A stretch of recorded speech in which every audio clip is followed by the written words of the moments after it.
In the main screen, click on Let's Start to start with the design.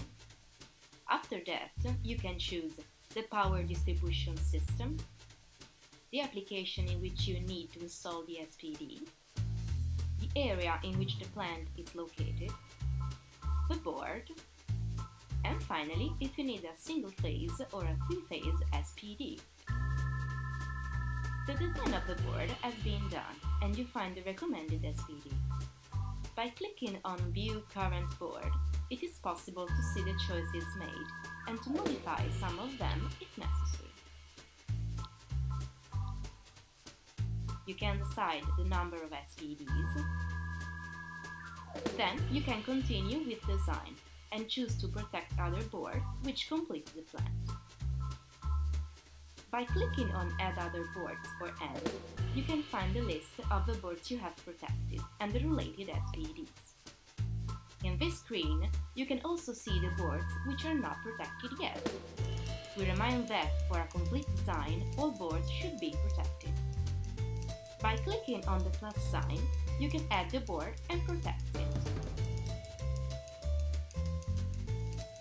You can also click on the plus sign in order to add another board, which will be displayed under the already existing one. Or you can delete a board by clicking on the minus sign. Or you can edit an existing board by clicking on the pencil symbol. In this recap screen as well, you can choose the quantity for each SPD. By clicking on the image of the SPD, you can find its main technical features.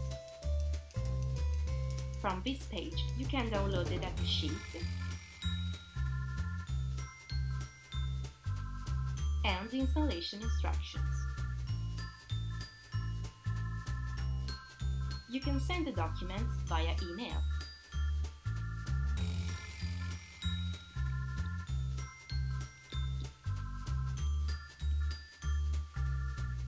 By returning on the previous screen, you can send your recap via email and choose the name of the file.